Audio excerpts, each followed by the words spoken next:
په بخاری شریف کې یو اوږد حدیث دی. نبی کریم صلی الله علیه وسلم فرمایي بنی اسرائیلو کې 3 کسان پلاره تیریدل، باران شو، زلزل شو، گلے طوفان دے او تیاره شپه ده، نو دوی یو غر و پاغې کې یو غار و هغې ته ورننوتل. نور خو نه کوټه شته نه څه بل څه شته چې دوی پکې پناه والي، یو غار ته وردن نشو ورننوتل چې دې کې به پناه والو. پکې پټ شو د هغه باران او طوفان نه.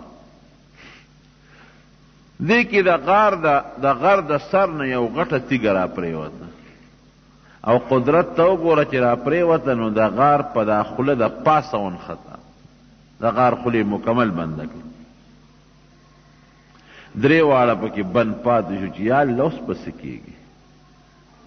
اوس خو موږ سره دننه نه چاري شته او نه کوداله شته او نه څه شته او نه کویم، نو موږ نشو کنستی، غر به سینګ کنی او خوله داسې بنده شو، دومره لوی کاڼی پې د پاسه پرېوت چې په زرګونو خلک یې نشي لقولی. دا به څه کوو؟ دا خو موږ په دې غار کې دننه بس مړه فرض که، دا خو زموږ مرګ دی.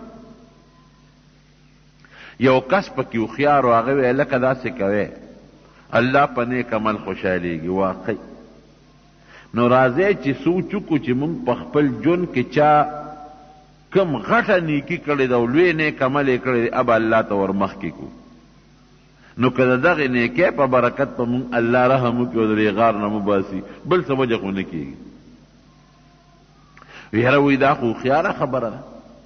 او قرآن حکیم کې الله تعالی فرمایي وی چې انسان په سختۍ کې کله ګیر شو نو څوک وریاد شي؟ الله وریاد شي. شکر دی، زه کله ویم شکر دی چې الله شته او موږ یې بندګان یو. دا بعضې ظالمان نه مني.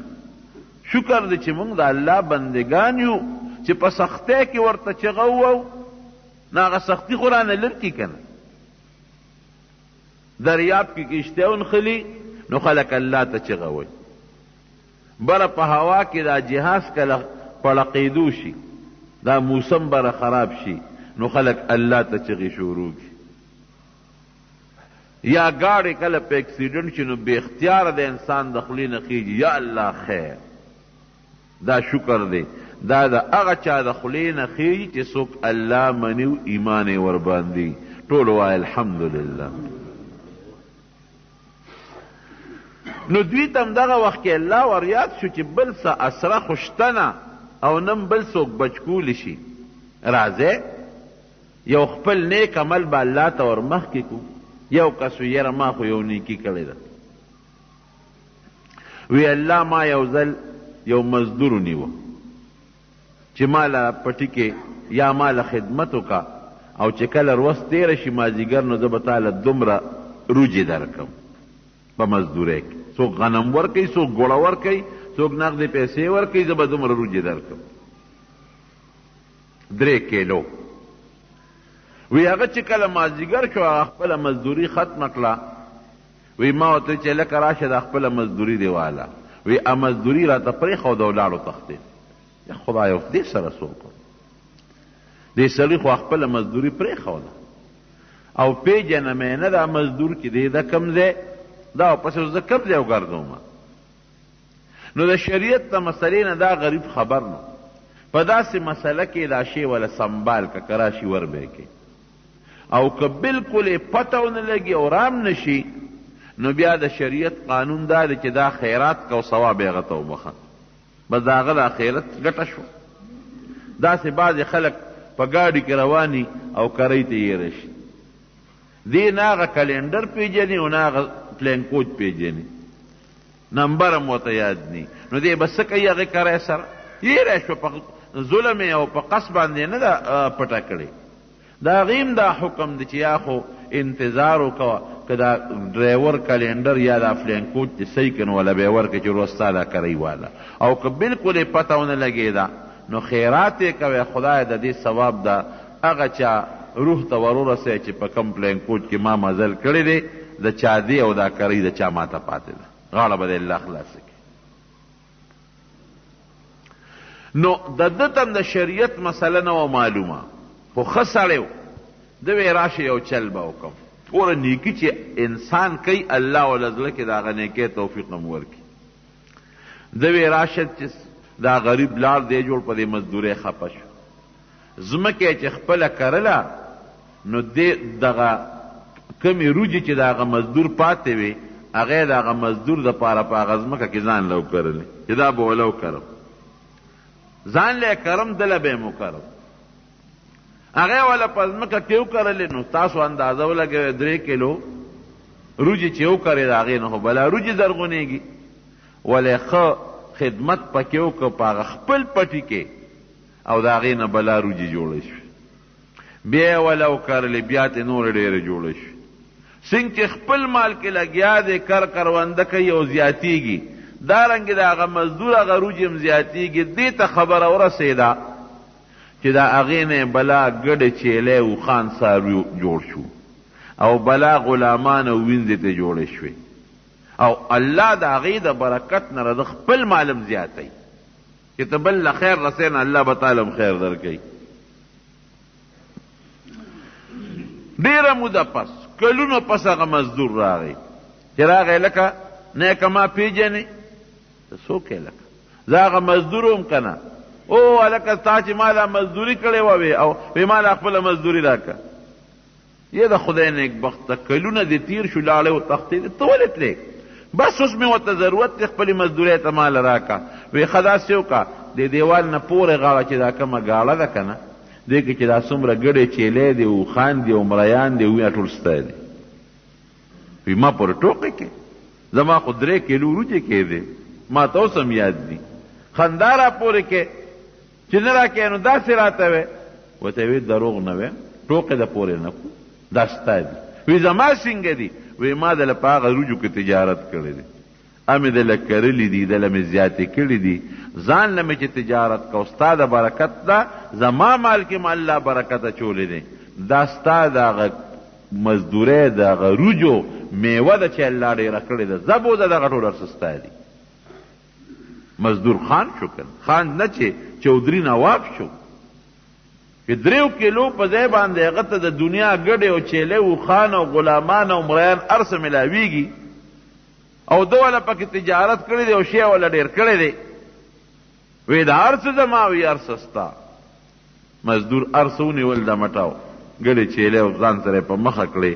نو دا سړی وی یا الله وی دا ما چې څه کړي دي د دغه مزدور دغه لږه مزدوري چې ما ډېره کړې ده الله ګورې ستا د رضا دپاره تا ته پته ده.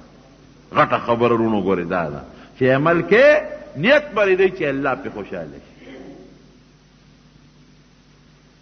عمل به په دې نه کې چې خلق وي چې نیک عمل یې وکړو، عمل به صرف په دې نیت کې چې الله پې راضي شي، الله پې خوشحاله شي. وی الله تا ته پته ده دروغ درته نه یم، یو زه یم او یو ته، ما دا هر څه ستا د رضا دپاره کړي دي او تا ته پته ده. نو خدایه که مې ستا د رضا دپاره دا نیک عمل کړي الله یو سوال ده نه کوم دا تیږه لږه غوندې وړقه وه چې هوا خو را باندې ولګي چې هوا نی خو انسان جمدې نه پاتې کېږي.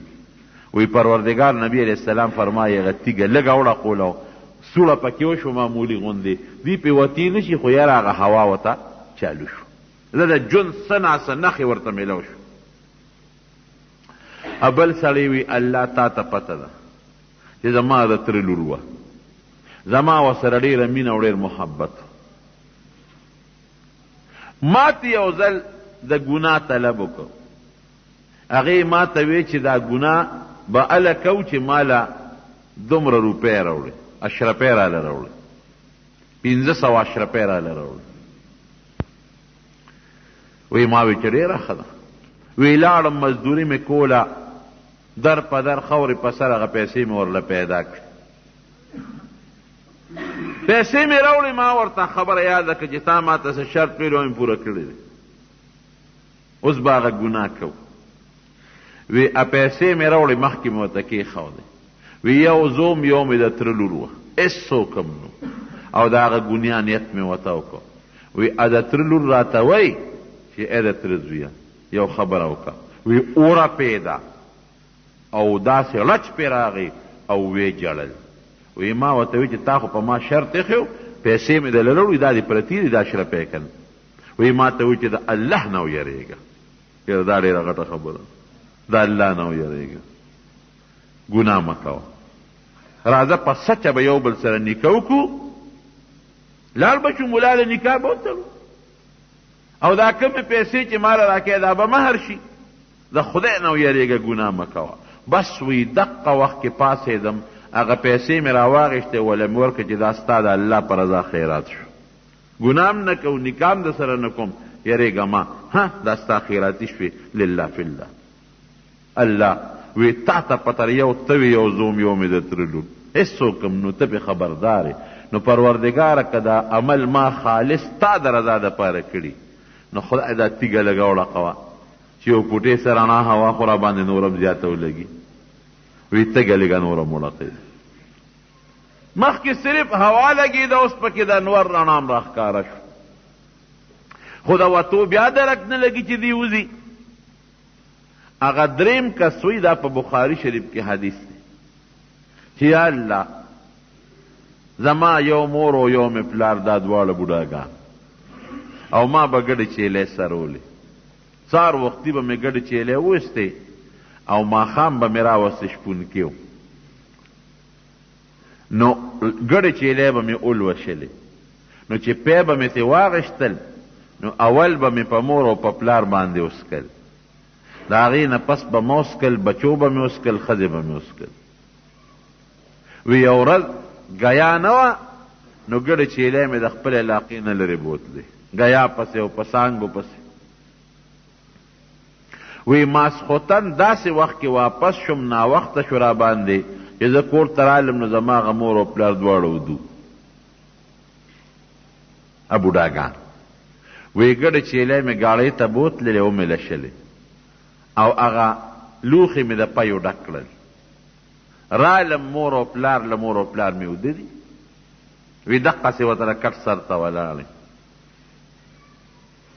وی بچی مې رالل د خپو کې مې رنګېدل جړلې پیو پسې اوږي همدغه پی د هغې هم خوراک و وی ما ورته چې بچو جاړی ما تر څو چې مې دا مور او پلار راویښ شوي نی او هغوی پی نیس کړې نه به در کوم اوس دا ښه سړی و ساده و ګنې که دې بچو یې پیس کړی وی نو مور او پلار یې پې خفه کېدل نه او مور پلار مې ویښول نه چې خوب یې خراب نه شي هسې نه راویښې کم او دوی د خوب نه وځي او بیا وله خوب نه ورځي دومره ادب د مور او پلار وی دقسې د سر خوا کې ولاړم او بچی مې خپو کې روغړېږي جاړي بچو له نه ورکوم چې تر څو مور پلار په خپله نی پاسېدلې ویښ شوې او هغې نیسکلې وی سحر شو مور او پلار مې را بیدار شو بچې ته څه کې مې بابا دا پی مې درته ایښودي دي دا اوس کې دې بچو له دې ولې نه ورکول نه بابا نه بیبې چې تاسو دواړو نیس کلي نو دې خپلو بچو له به نه ورکوم وی هغه مور او پلار مې هغه پی اوسکل د هغې نه پس مې هغه بچو له او ښځې له مونږ اوسکل یا الله وی تا ته پته چې دا مې ستا د رضا دپاره کړي نو که دا عمل ما خالص ستا د رضا دپاره کړي نو پروردګاره دا تیږه لږه غوندې وړقوه چې زمونږ لار پکې وشي مونږ پکې خپلو کورونو ته لاړ شو وی فورا یو زلزله غوندې رانه هغه تیږه لاندې پرېوته او د غار هغه خوله مونږ ته کلو شو بار ترې ووت